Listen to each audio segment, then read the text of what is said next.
All right, welcome back to MooseMed CVRESP Week 2 recap, everybody. This is part 2 in a 3-part series for CVRESP, and we're going to hit the ground running.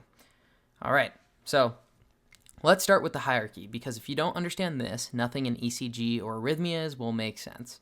The heart has multiple structures capable of generating electrical impulses, but they don't all fire at the same intrinsic rate. The SA node has the fastest spontaneous depolarization rate. That's why it wins. It suppresses the others through a concept called overdrive suppression. Overdrive suppression means that faster pacemakers continuously depolarize slower ones before they get a chance to fire. So the AV node and Purkinje fibers technically can pace, they just don't get the opportunity under normal conditions. Now, conduction velocity matters just as much as intrinsic rate. The AV node conducts slowly on purpose. That delay allows the ventricles to fill before they contract. Without that pause, filling would be incomplete and cardiac output would drop. Then the Purkinje fibers conducts extremely fast. That ensures coordinated ventricular depolarization. If the Purkinje fiber conduction slows, ventricle depolarization becomes disorganized, and you'll see a widened QRS curve, which we will get into later once we study the normal ECG. So the exam pattern you'll see, if conduction slows at the AV node, the PR interval prolongs. PR reflects AV nodal conduction. So always connect anatomy to ECG, and we will see more and more examples of this as we dive further and further into this topic. At the bottom of the slide here, I have a pretty nifty way to remember some of these. So we have SA node representing sonic there, to remind you that it has the sanic speed rate, so it's super fast. And then AV, a very slow conduction speed. And we have Pim from Smiling Friends looking quite tired there. So this is one of those most tested conceptual differences. Nodal cells, like the SA and AV nodes, do not have a true resting membrane potential. Instead, they have spontaneous phase 4 depolarization. That slow upward drift toward threshold is what gives them automaticity. Their depolarization, phase 0, is calcium-mediated, not sodium-mediated. That is critical. Now compare that to ventricular myocytes. Ventricular cells have a stable resting membrane potential around negative 90 millivolts. Their phase 0 upstroke is fast sodium channel mediated. That's why ventricular depolarization is rapid and generates a narrow QRS when normal. They also have a plateau phase due to calcium influx, which prolongs the action potential and prevents tetany. This allows time for coordinated contraction and filling. An exam trap is that AV nodal drugs affect calcium currents because nodal depolarization is calcium-driven. So calcium channel blockers slow AV conduction and then prolong PR intervals. But ventricular conduction abnormalities involve sodium channels, and that's what widens the QRS curves. So don't mix those up. Those are commonly mixed up. So I'm saying it here. Refractory periods are protective mechanisms. The absolute refractory period is when the cell cannot be re-excited no matter how strong the stimulus is. This occurs during the plateau and early repolarization. The relative refractory period occurs later. A stronger stimulus can trigger depolarization here, but it's abnormal. Clinically, this prevents tetany. Unlike skeletal muscle, cardiac muscle cannot summate contractions. That's essential because a tetanized heart cannot pump.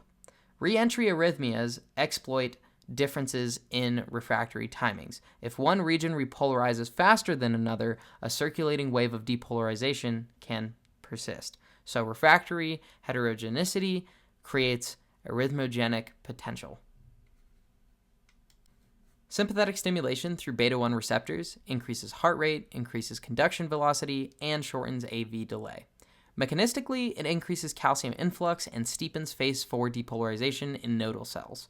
Parasympathetic stimulation through muscarinic receptors, or M2 receptors, does the opposite. It decreases heart rate and increases AV delay. The exam pattern is increased vagal tone produces bradycardia, or slowed heart rate, and PR prolongation. That's why athletes often have resting bradycardia. They have high vagal tone.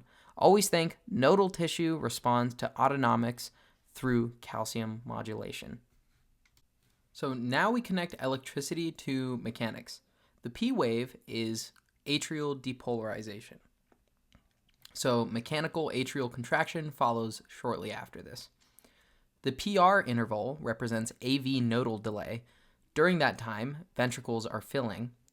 The QRS is ventricular depolarization, so mechanical systole begins right after this.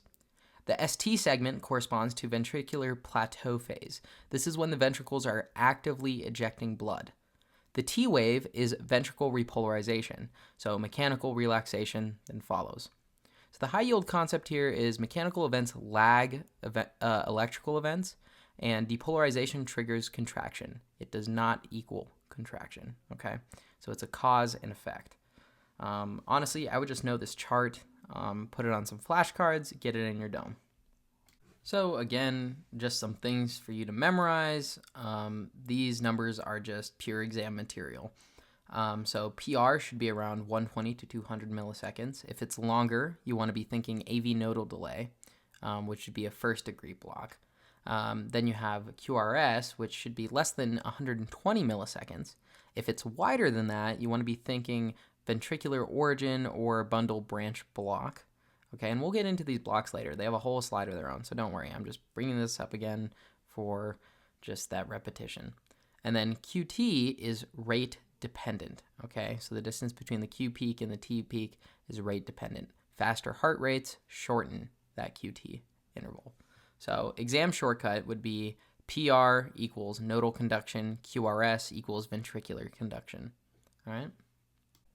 The electrical axis represents the average direction of ventricular depolarization in the frontal plane. This is a really weird thing to kind of wrap your head around, but I recommend looking up some supplementary resources if you're really curious about it. Honestly, it is relatively low yield for written exams, but it's good to understand it. So a normal axis is between negative 30 degrees and positive 90 degrees. Left axis deviation can suggest left ventricular hypertrophy, and right axis deviation can suggest right ventricular strain. Think of axis as a vector problem. Where is the dominant depolarization wave pointing? It's basically the average direction of the depolarization across the heart. Okay, so axis shifts reflect structural or conduction abnormalities.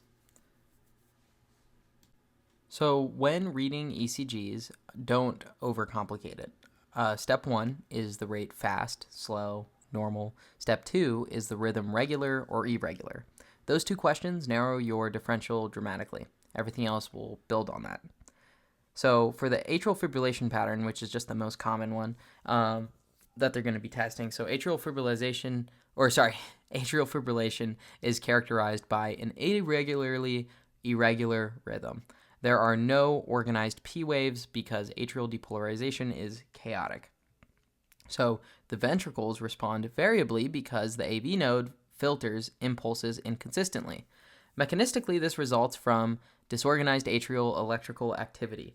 On exam, if you see irregularly irregular with no P waves, that's going to be atrial fibrillation. Okay, so now we're going to get into AV blocks and ST changes. So the first degree block is going to cause a PR interval prolonged, and every beat conducted, it's just going to be a little bit delayed. A second degree block, you're going to have a type 1 and a type 2. A type 1 second degree is progressive PR prolongation until a beat drops. And then there's a type 2, which is a sudden dropped beats without PR prolongation. A third degree block is atria and ventricles beat independently. That's AV dissociation. So high yield to know is third degree means two pacemakers operating independently. ST elevation suggests transmural injury or full thickness myocardial injury. ST depression suggests ischemia, so subendocardial. Always connect ST changes to myocardial oxygen supply, demand, and balance, and you should be okay.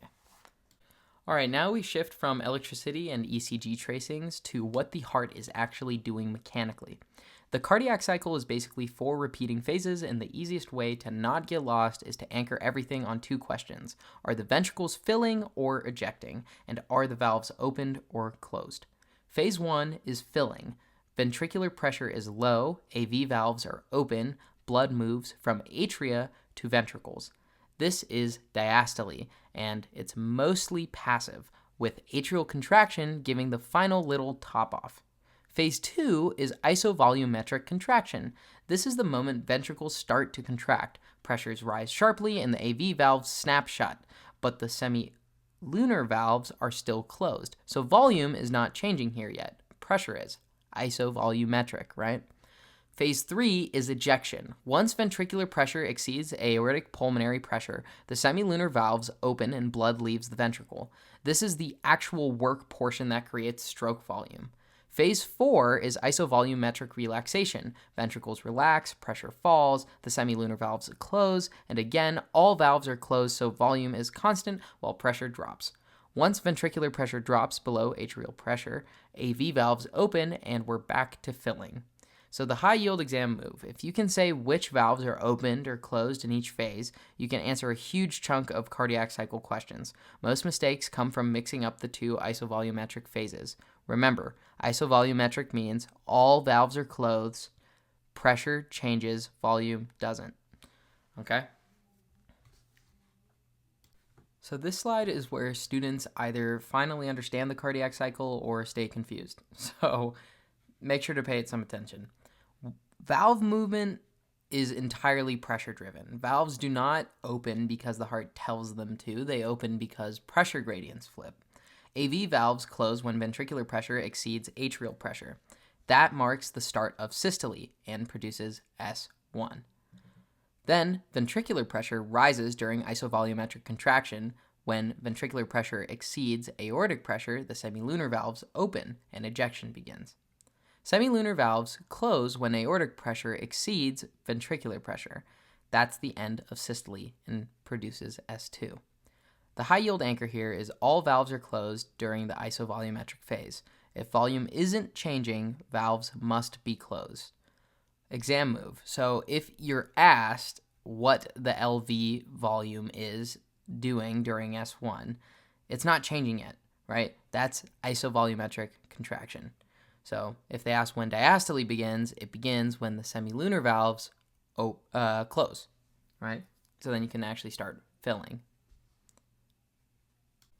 So stroke volume is the amount of blood ejected per beat. Mechanically, it equals stroke volume equals end diastolic volume minus end systolic volume. So the question becomes, what determines end diastolic volume and what determines end systolic volume? Preload primarily determines end diastolic volume. Preload reflects ventricular filling, which depends on venous return, filling time, and ventricular compliance. Increased venous return increases end diastolic volume, which increases sarcomere stretch and improves actin-myosin overlap. That is the Frank-Starling effect, which we will get into in the next slide.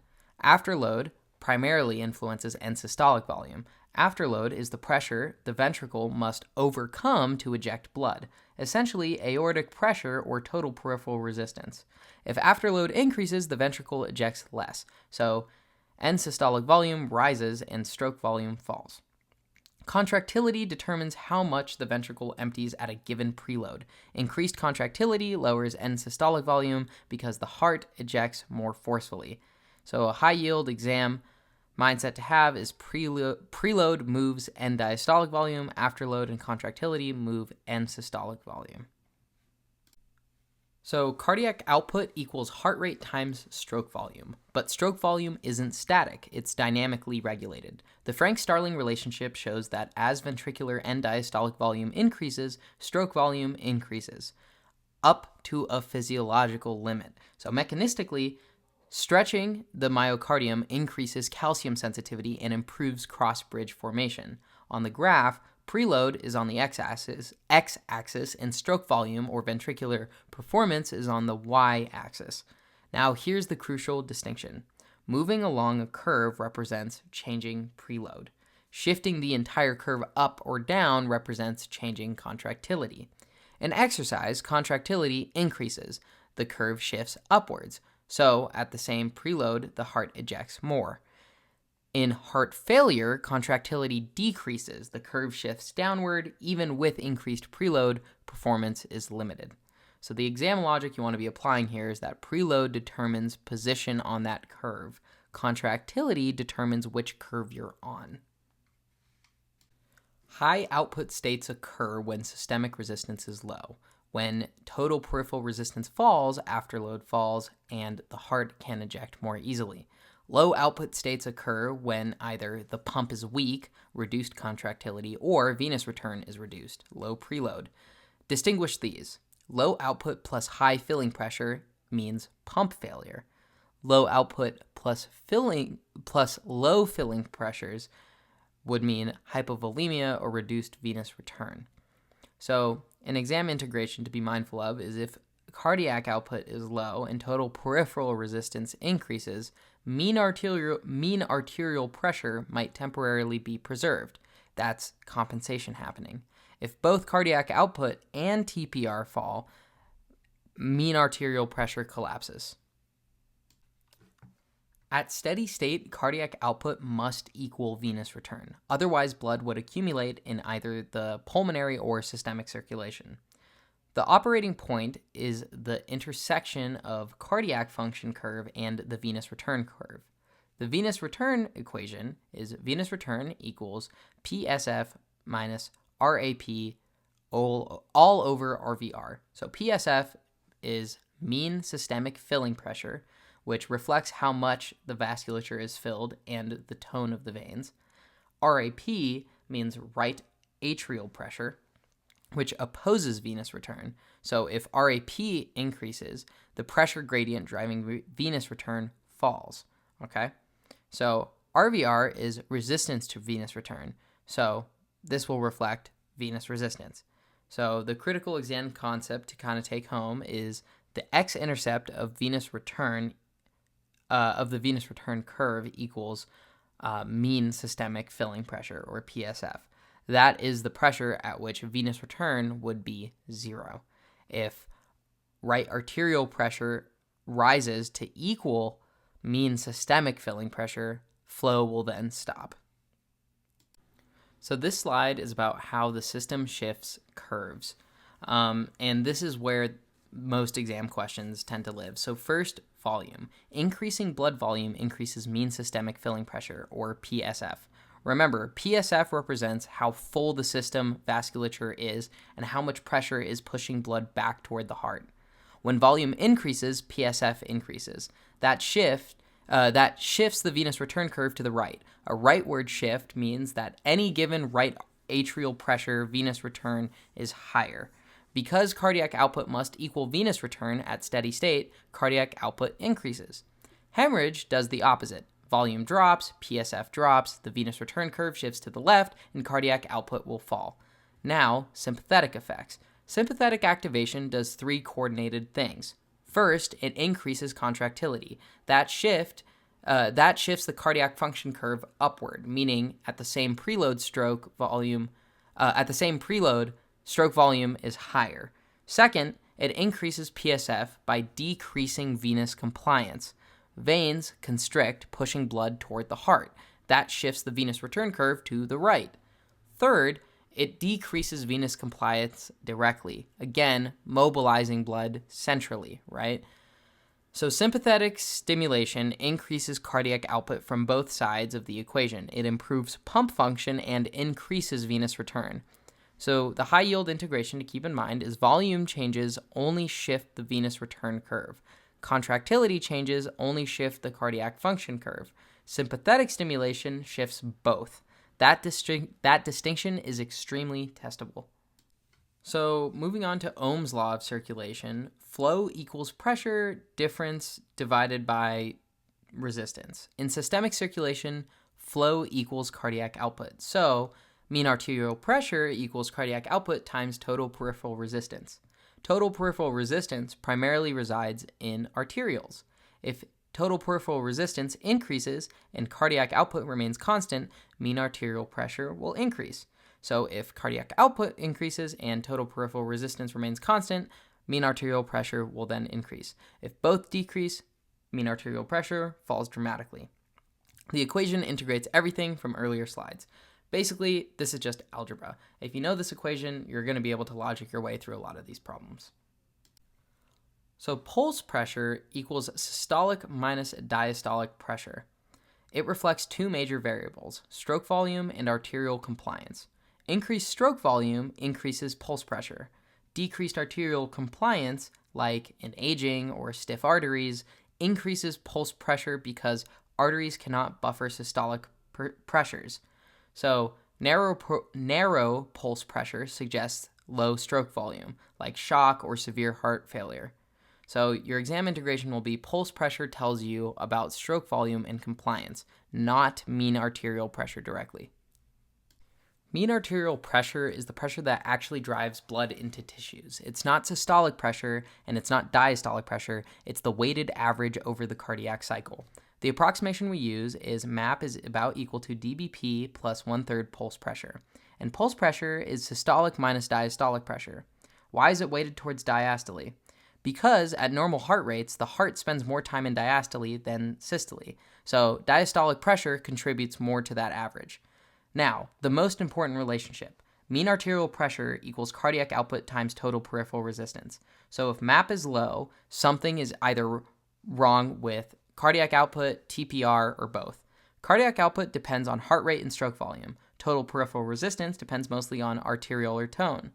This equation is the backbone of almost every blood pressure question. If cardiac output increases and TPR stays constant, MAP increases. If TPR increases and CO stays constant, MAP increases. If CO drops but TPR increases proportionally, MAP might remain normal. Always think in terms of that multiplication. Now we move from the equation to the control system. The brainstem, specifically the medulla, contains the vasomotor center. It has three functional components, a vasoconstrictor area, a vasodilator area, and a cardioregulatory center, or centers. At baseline, sympathetic tone predominates. That means that there is a constant low-level vasoconstriction and cardiac stimulation. When sympathetic output increases, heart rate increases, contractility increases, arterioles constrict, venous tone increases. All of those raise mean arterial pressure, either by increasing cardiac output or increasing total peripheral resistance, or both.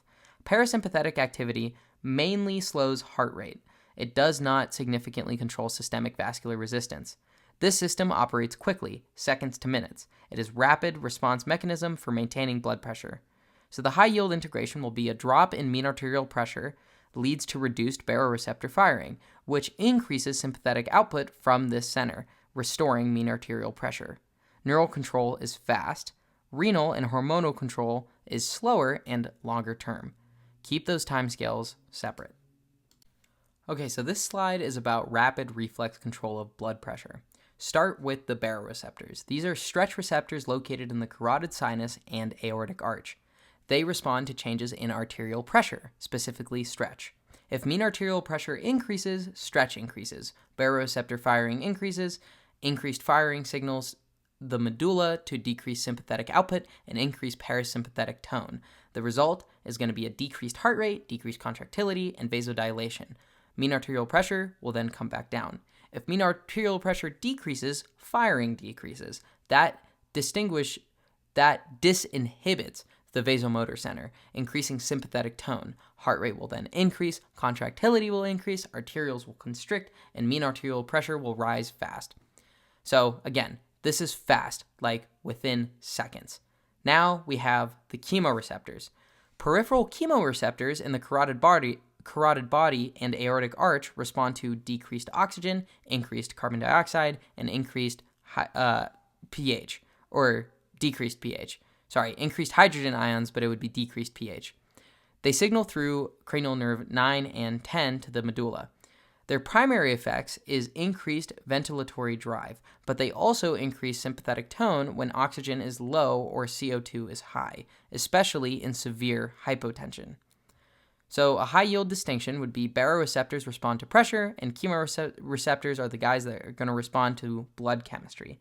And both can increase sympathetic output, but for different triggers. Another high-yield fun fact is that you will only have oxygen chemoreceptors peripherally, not centrally. Centrally, you only have carbon dioxide chemoreceptors. The Cushing reflex is a last-ditch brain survival mechanism. It begins with increased intracranial pressure. When intracranial pressure rises and approaches mean arterial pressure, cerebral perfusion pressure falls. So remember, cerebral perfusion pressure equals mean arterial pressure minus ICP. If ICP rises, or intracranial pressure, CPP will drop. That causes cerebral ischemia. The medulla responds with a massive sympathetic surge to raise mean arterial pressure and restore perfusion to the brain. So you get systemic hypertension. But that hypertension activates baroreceptors, which increase vagal tone, producing reflex bradycardia. The triad will be hypertension, bradycardia, irregular respirations. This is late and dangerous sign of increased intracranial pressure. High-yield integration would be Cushing reflex is driven by cerebral ischemia, not by baroreceptors initially. The bradycardia will come second to that cerebral ischemia. All right, if you are coming off the renal video, you are going to be oh so familiar with our friend the RAS pathway, but here it is once more. So RAS is slower but powerful. It's triggered by a decrease in renal perfusion, a decrease in sodium delivery to the macula densa, or increased sympathetic stimulation of the kidney. The kidney releases renin, and renin converts angiotensin to angiotensin 1. ACE, which is an enzyme in the lungs, converts angiotensin 1 to angiotensin 2. Angiotensin 2 does three major things: vasoconstriction, which will increase total peripheral resistance, stimulates aldosterone, which will increase sodium and water retention, and stimulates ADH and thirst, which will increase water retention. The net effect will be an increased blood volume, an increased total peripheral resistance, and an increased mean arterial pressure. So a high-yield distinction would be neural control is fast, and the RAS system is long-term volume and resistance control. Now we move downstream. Arterioles are resistance vessels. They control total peripheral resistance and therefore mean arterial pressure. Veins are capacitance vessels. They store most of the blood volume. Capillaries are exchange vessels. This hierarchy explains systemic control. If arterioles constrict, total peripheral resistance rises. If veins constrict, venous return rises. Capillaries are where diffusion occurs. Thin walls, large surface area.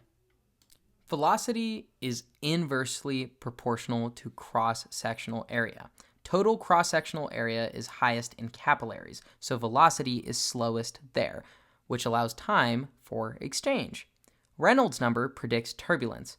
So Reynolds equals density times volume times diameter all over viscosity. If Reynolds is greater than 2300, that will mean that you have turbulent flow. Turbulence increases with high velocity, large diameter, low viscosity. That's why anemia increases turbulence, because your blood is less viscous. It's a lot more fluid. So laminar flow is quiet and efficient. Turbulence causes murmurs. At rest, the heart primarily uses fatty acids, around 60 to 70% of it. About 30% come from carbohydrates. So the heart is metabolically flexible. It can use glucose, fatty acids, lactate, ketones, but fatty acid oxidation is oxygen expensive. So that becomes important in ischemia, which we will get into in the next slide. But the big takeaway here is that 60 to 70% of the heart, or 60 to 70% of the energy that the heart gets comes from fatty acids, okay? All right, so when oxygen supply drops, the heart switches to anaerobic glycolysis. So that will then cause lactate to rise, ATP will then fall, calcium accumulates, and reactive oxygen species increase. When reperfusion occurs, oxygen suddenly returns. That causes reactive oxygen species to burst, and so mitochondrial permeability transition pores open. Apoptosis pathways then start to activate. So reperfusion itself can actually cause some injury. High-yield integration would be that ischemia equals metabolic failure, and reperfusion equals oxidative injury. In heart failure, the heart becomes less efficient, right? It literally fails. So there's an increased reliance on fatty acids. Efficiency will then start to drop, ATP production becomes impaired, and fatty acid metabolism is less oxygen efficient compared to glucose. So the failing heart is metabolically stressed out and energetically compromised. This will then contribute to progressive dysfunction. Okay, so now it's time for a rapid fire week 2 review. So starting with the electrical stuff. The SA node is the dominant pacemaker because it's the fastest spontaneous depolarizing rate. AV node conducts slowly, and that delay is the PR interval. If PR is prolonged, conduction through the AV node is slowed. The QRS represents ventricular depolarization. If it's wide, depolarization is occurring abnormally, either the ventricular origin or through a conduction block. Mechanical contraction follows electrical depolarization, not the other way around. Increased vagal tone slows the heart rate and prolongs PR because nodal tissue is calcium dependent and vagal input suppresses it. Irregular rhythm with no organized P waves, that's atrial fibrillation. Always think electrical abnormality, mechanical consequence, output consequence. Now we're moving on to the cardiac cycle. S1 is AV valve closure. That marks the start of systole. S2 is semilunar valve closure. That marks the start of diastole. Stroke volume equals end diastolic volume minus end systolic volume. Stroke volume is determined by preload, or end diastolic volume, afterload, resistance to ejection, or contractility, intrinsic pump strength. On a pressure volume loop, the width equals stroke volume. If preload increases, the loop widens. If afterload increases, end systolic volume increases and the loop narrows. If contractility increases, the end systolic volume decreases and the loop widens upward. Always anchor the cycle to valve timing and pressure relationships.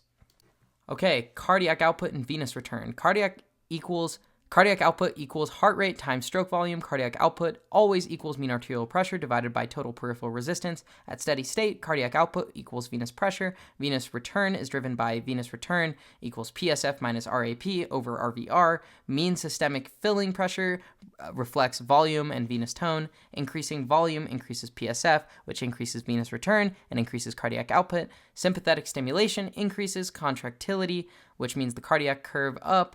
PSF via venoconstriction, so that means the venous return curve will shift to the right. Volume shifts the venous return curve. Contractility shifts the cardiac curve. Sympathetic shifts both. That distinction is highly, highly testable. With hemodynamics, flow equals pressure gradient divided by resistance. Mean arterial pressure equals diastolic pressure plus 1/3 pulse pressure. Pulse pressure equals systolic minus diastolic. Wide pulse pressure suggests decreased compliance. Narrow pulse pressure suggests decreased stroke volume.